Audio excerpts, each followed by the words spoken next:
સ્વાગત છે તમારો ચારણના ચોરામાં. ચારણનો ચોરો એટલે જાગૃતતા, અનેકતા, જાગો અને જગાવો.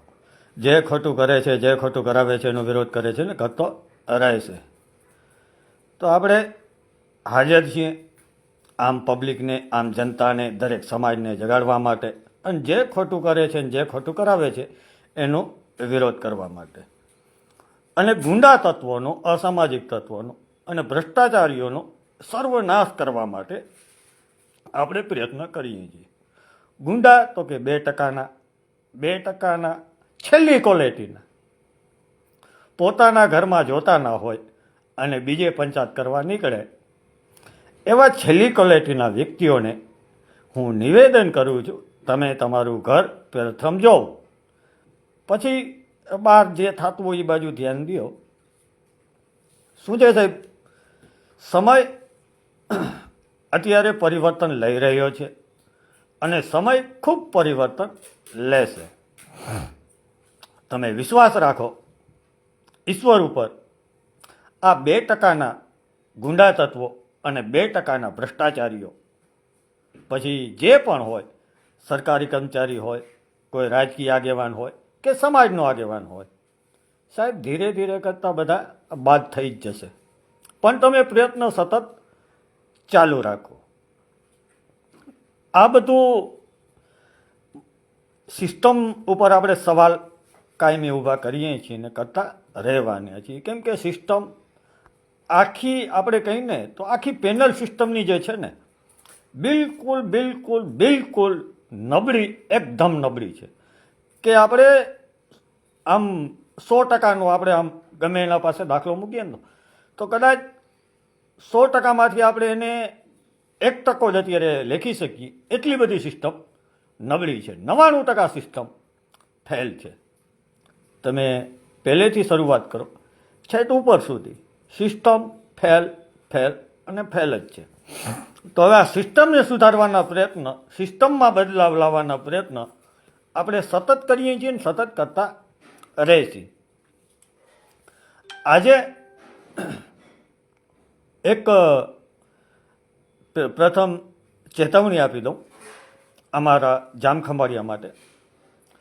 ખાલી સંકેત અત્યારે હું આપીશ કે કોઈ વર્ગ, કોઈ વ્યક્તિ પોતે આવી જમીનોમાં, આવા મકાનોમાં ફસાય નહીં અને પોતાની જે મહેનતની કમાણી છે તે બરબાદ થાય નહીં. એટલે આજે હું અત્યારે સંકેત આપું છું, ધ્યાન રાખજો. હમણાં થોડાક દિવસમાં ફરી એક જે સોસાયટી, એક નહીં પણ લગભગ 2 આવશે સોસાયટી, 2 સોસાયટી જેના આપણે કહીએ કે ભાવ અત્યારે ખૂબ ભાવ છે, પણ એ ભાવ તરીએ જવાના છે. હું તમને સંકેત આપી દઉં છું, પછી તમારે જે પણ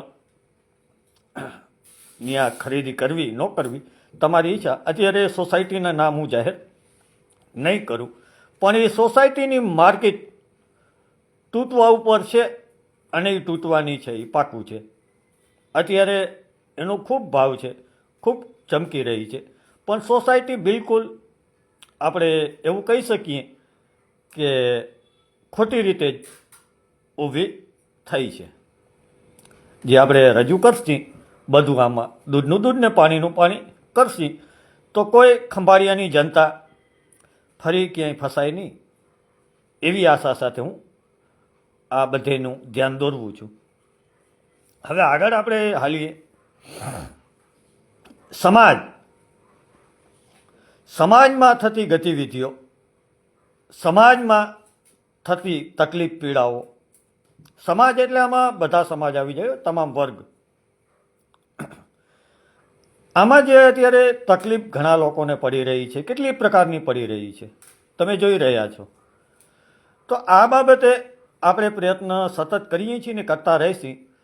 પણ હવેનો પ્રયત્ન મારો એવો હશે, કદાચ જો ઈશ્વર કરશે તો, કે જે પ્રમાણે હું વિચારીને બેઠો છું એ પ્રમાણે કદાચ જો શ્રી કૃષ્ણની ઈચ્છા હશે તો આખા ગુજરાતમાં જે લોકોને ન્યાય નથી મળેલ, જે લોકો ન્યાય માટે આજ દિવસ સુધી તડફડિયા મારી રહ્યા છે, પછી જે લોકોના મકાન પાડી નાખવામાં આવ્યા છે, જે લોકોની જમીન છીનવી લેવામાં આવી છે, ગૌચર જમીન જે કંપનીઓએ, જે બિલ્ડરોએ, જે રાજકીય આગેવાનોએ પચાવી પાડવી અને વેચી નાખવામાં આવી છે, સોસાયટીઓ બનાવી દેવામાં આવી છે, કંપનીઓ ઊભી કરવી દેવામાં આવી છે, એ બધી બાબતે આપણે લડત આપવાના છીએ અને સરકારશ્રીને લેખિતમાં આ બધું દઈ અને પછી એમાં મુદ્દા તમામ લખી અને પછી આપણે જામખંભાળિયાથી ગાંધીનગર સુધીની પગયાત્રા, બિલકુલ તમે એમ કહો ને કે જેમ વ્યક્તિએ કોઈ જન્મ કેમ લીધો હોય, આજે એમાં સમજી જશો ને, એવી રીતે જ કે આપણી આમ પબ્લિકની આમ જનતાની અને ન્યાય વ્યવસ્થાની આપણે જે અત્યારે તકલીફ પડી રહી છે, લોકો સાથે જે અન્યાય ને અત્યાચાર થઈ રહ્યો છે અને અમુક ભ્રષ્ટાચારી આગેવાનો, ભ્રષ્ટાચારી અધિકારીઓ, ભ્રષ્ટાચારી રાજકીય આગેવાનો આ બધા જે આપણા દેશને, આપણા સમાજને લૂંટી રહ્યા છે, આ બધું આપણે એવું હું કહી શકું કે તાત્કાલિક બધું બંધ થાય એવા પ્રયત્ન આપણે કરવા છે અને આપણી પદયાત્રા એવી જ થશે. અને બીજી માંગણી આપણી એવી હશે, આ માંગણીઓ તો આમાં ઘણી હશે પણ હું અત્યારે તમારી સમક્ષ ખાલી થોડા ઘણા મુદ્દા રજૂ કરું છું કે જે લોકો અત્યારે ગરીબ વર્ગ છે, મધ્યમ વર્ગ છે, એ લોકોના ઘરમાં જેટલા પરિવારમાં સભ્ય હોય તે લોકોને સરકાર દ્વારા રહેવા માટેની જમીન આપે અને એ પણ કાયદાકીય રીતે અને કાયદેસર, કે ફરી કોઈ ત્યાં બુલડોઝર ન આવે, ફરી કોઈ સરકાર ત્યાં એનું મકાન ન પાડે, એની મહેનતેથી પસીનાથી કમાયેલો પૈસો જે એમાં નાખે છે ને મકાન બનાવે છે અને પછી એનું ડિમોલેશન થાય છે, તો સાહેબ તમે વિચાર તો કરો એ પરિવારમાંથી કેવી વીતતી હશે. અને જ્યાં સોસાયટીઓ બની ગઈ છે, કરોડો અજબો રૂપિયા લૂંટીને બેઠા છે, ત્યાં ડિમોલેશન નથી થતું, તો આ અન્યાય કેટલો છે, તો અન્યાય આપણે નહીં સહન કરવા દઈએ. અને હજી એક માગણી એવી તો ઘણી છે આપણી, બીજી માગણી આપણી દરેક સમાજ માટે એ હશે કે આજે દાખલા તરીકે દરેક સમાજને ભેગું આખું થવું હોય તો સમાજવાળી હોય તો એમાં એટલું બધું સમાવેશ ન થઈ શકે. કોઈ બી સમાજ અત્યારે જો પૂરેપૂરો સમાજ ભેગો થાય તો પોતાની સમાજવાળીમાં સમાવેશ ન જ થઈ શકે, એ તમે બધા જાણો છો. તો એના માટે પણ સરકાર તમામ સમાજને એટલી જમીન આપે કે જેને જમીન એટલી હોવી જોઈએ કે સમાજ આખો ભેગો થાય તો ત્યાં કોઈ પણ જાતની બાધા ન આવે. પછી વીઘામાં આપવી પડે કે એકરમાં આપવી પડે, સરકાર પાસે આવી બધી આપણે માગણી મૂકવી છે અને એ લેખિતમાં જ આપણે દેવું છે. અહીં મુરુભાઈ બેરાને દેવું છે, સાંસદ શ્રી પૂનમબેન માડમને દેવું છે, પછી કલેક્ટર સાહેબને દેવું છે, પછી આમ આદમી પાર્ટીવાળા જે પણ હોય એ બધાને દેવું છે, કોંગ્રેસવાળાઓને દેવું છે, બધાને આ લેખિતમાં દેવું છે કે ચાલો હવે થઈ જાઓ તૈયાર, તમામ પક્ષને આમાં લઈ લેવા છે, એક પક્ષ આમાંથી બાદ ન હોવો જોઈએ. આને કહેવાય સાચી સેવા, આને કહેવાય પબ્લિકની સેવા અને સુરક્ષા. આ તમે બધા જે ઢોંગ ઉપાડીને બેઠા છો ને એ બધું ઢોંગ બંધ. હવે જોઈએ સરકાર એ બાબતે શું પછી નિર્ણય કરે શું નહીં એ સરકારના હાથમાં, પણ નિર્ણય સરકારને કરવા માટે મજબૂર કરી દેશી આપણે. જો આમાં તમામ સમાજના લોકો સાથ સરકાર આપશે કે આ કોઈ વ્યક્તિગતનું નથી, આમાં દરેક સમાજનું છે, આમાં કોઈ પણ આમાં બાકાત નથી રહેતા કોઈ સમાજ. આપણે જો ભારત દેશમાં જન્મ ભગવાને આપ્યો છે તો આપણો ભારત દેશ માટે અધિકાર નથી?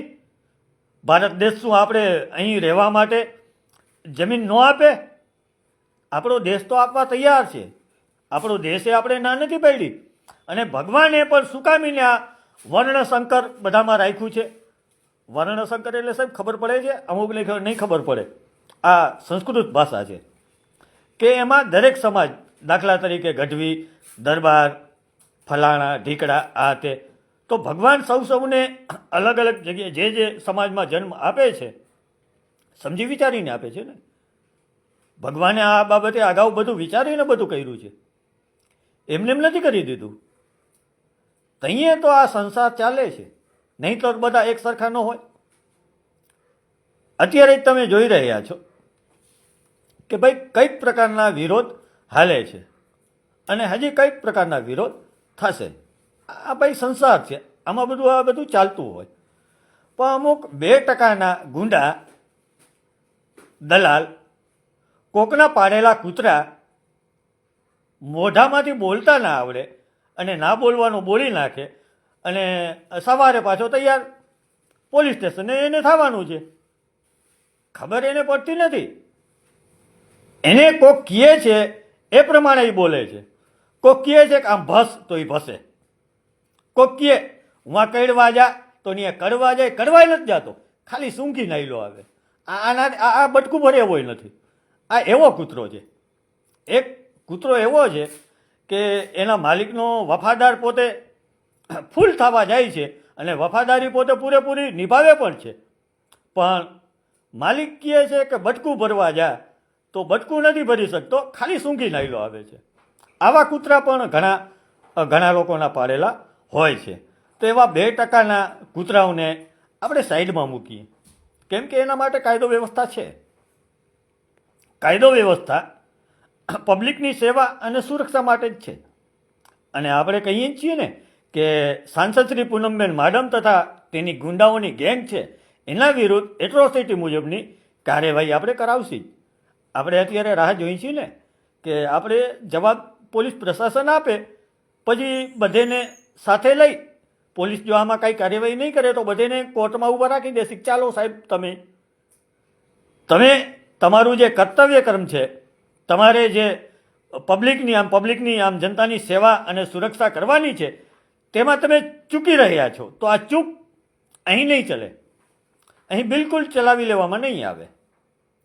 ભલે તમારી માથે જેનો હાથ હોય એનો, પછી જોઈએ એ તમારી માથે એનો હાથ આવે છે. જો એનો હાથ આવશે ને તો એનો હાથ પાછો ક્યાં સુધી અમે પહોંચાડશું ને એ આગળના દિવસોમાં અમે કરીને બતાવશું. કહીને નહીં, કરીને બતાવશું. અને આપણે કીધું ને એ પ્રમાણે કરવાના જ છીએ કે દરેક સમાજને ન્યાય, પોતાનો હક અને અધિકાર મળવો જોઈએ. આ તો એકતરફી કેમ? એક જ તરફી. આ એવું છે જે અમુક રાજકીય આગેવાનોના હેતુ હોય, સમાજના આગેવાનોના હેતુ હોય, એને જ બધું ન્યાય મળે. એનું જે પણ ખોટું હોય એ બધું દબાઈ જાય અને આમ પબ્લિકને, આમ જનતા, દરેક સમાજ હેરાન થાય. તો અન્યાય બિલકુલ સહન કરવામાં નહીં આવે. સર્વ સમાજ સાથે મળી અને આ લડાઈ શરૂ કરશી. ગાંધીનગર મારે પહોંચવું છે, એમાં કોઈના બાપની તાકાત નથી મને રોકી લે. પછી આખી સિસ્ટમ ભલે ખિલાફ થાય, આખી સિસ્ટમને છૂટ, પણ હું પહોંચીશ જ. અને જે મને ઓળખે છે ને, અધિકારીથી કરીને જેટલા પણ પબ્લિકના લોકો છે, એ બધાને ખબર છે કે હું જ્યારે પ્રયત્ન કરું છું ત્યારે સતત પ્રયત્ન કરતો રહું છું. અને જ્યાં સુધી એમાં હાર અથવા તો જીત થાય નહીં ત્યાં સુધી હું મૂકતો નથી. આપણે જે પણ જોઈએ, હાર અથવા જીત જાહેરમાં જોઈ છે, બંધબાઈને ક્યાં જોઈ છે ભાઈ?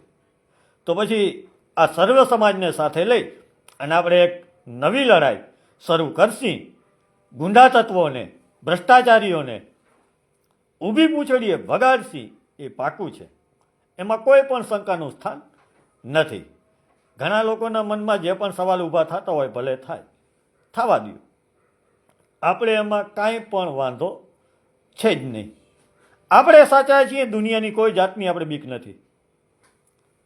આપણે સાચા હોય તો કોઈ બી દુનિયાના કોઈ બી વ્યક્તિ હોય, મોટો હોય, નાનો હોય કે ફૂલ તાકાતવાળો હોય, એનાથી બીવાની બિલકુલ જરૂર નથી.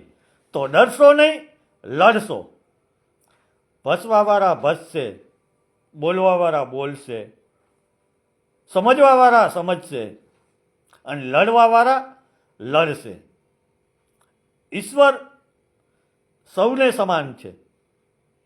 ઈશ્વર બધેને આ ધરતીમાં તો મોકલા જ છે, પણ ઈશ્વરે કીધું છે કે તમારું કર્તવ્ય કર્મ તમારે કરવાનું છે. હું તમને ચોક્કસથી તમારી સાથે હાલીશ, પણ જ્યાં તમે સાચા હશો ત્યાં. તો સાચા ભેગો ઈશ્વર છે અને હશે. ખોટાઓના બધેના અત્યારે જવું છો ને કે પોતિયા ઢીલા થઈ ગયા છે, અને હજી તો પોતિયા ઢીલા થવાના છે.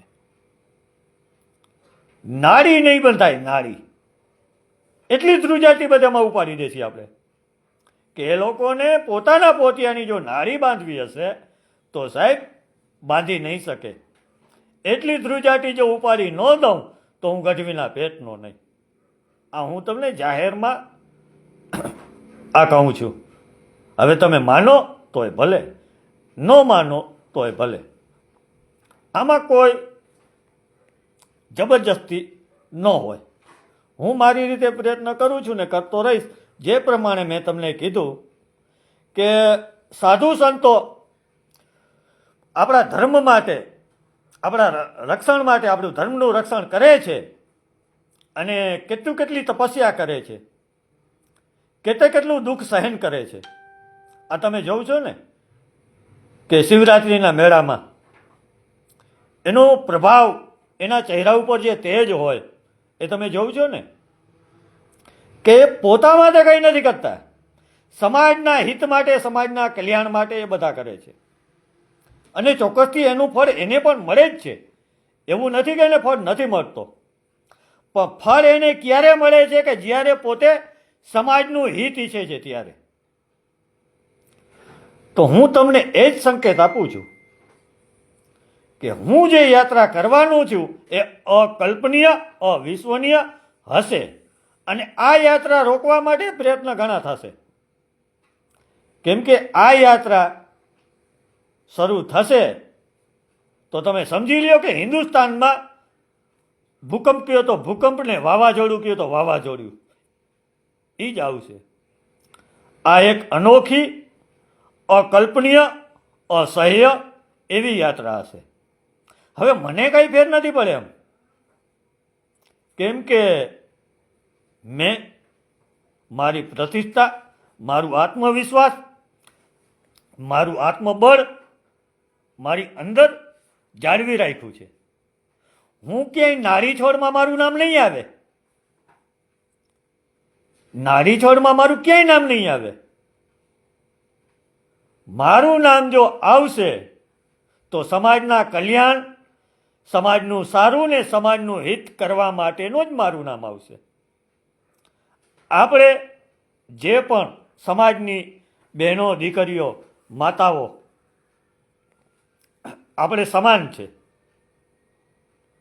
ફક્ત મારા ઘરનાઓને બાદ કરી અને તમામ વર્ગના, તમામ સમાજના લોકો અને બહેને, દીકરીઓ તથા માતાઓ હું સમાન માનું છું. હું જ્યારે બધાને સમાન માનતો હતો ને ત્યારે જ ભરબજારે નગ્ન અવસ્થામાં હસતા હસતા પહોંચ્યો હતો અને ત્યારે જ હું આજે જીવતો છું. તો હવે મને આમાં કંઈ ફેર નહીં પડે. આ ગુંડાઓ સાંસદના 2% જે કરવું એ કરી લઈએ. આ ગુંડાઓથી અને ભ્રષ્ટાચારી અધિકારીઓથી 1% કોઈને બીવાનું નથી. બિલકુલ ડરશો નહીં. તમને કોઈ પણ ડરાવે, ધમકાવે, મારા નંબર છે તમારી પાસે, ફોન કરજો બિંદાસ. જોઈએ કે એની માએ 17 સૂંઢ ખાધું છે કે આમ પબ્લિકને, આમ જનતાને ખોટી રીતે દબાવી જાય. હું જાહેરમાં કહું છું, આપણે આપણી માનું ધાવણ ધાર્યું છે અને માનું ધાવણ આપણે સામે જો કોઈ એવો હોય પક્ષીનો થતો હોય તો એને યાદ પણ કરાવી દઉં છું. અને ઘણા માનું ધાવણ યાદ કરીને ભાગ્યા છે. અને હજી જો કોઈના મનમાં ફાંકો રહી જતો હોય તો આવી જાજો. જો ઊભી પૂછડીએ ભગાડું નહીં તો હું ગઢવીના પેટનું નહીં. તો આપણે ફરી નોંધ દેવડાવી દઈ કે ગેંગ્સ ઓફ જામનગર એનું શ્રેય કોને જાય છે? સાંસદ શ્રી પૂનમબેન માડમને. તો મને તથા મારા પરિવારને કાંઈ પણ થશે તો તો એની સંપૂર્ણપણે જવાબદારી સાંસદ શ્રી પૂનમબેન માડમ તથા તેના ગુંડા તત્વોની છે, હશે અને રહેશે. તો બધાને ચારાના ચોરાના જય માતાજી. ખૂબ ખૂબ આભાર. ધન્યવાદ.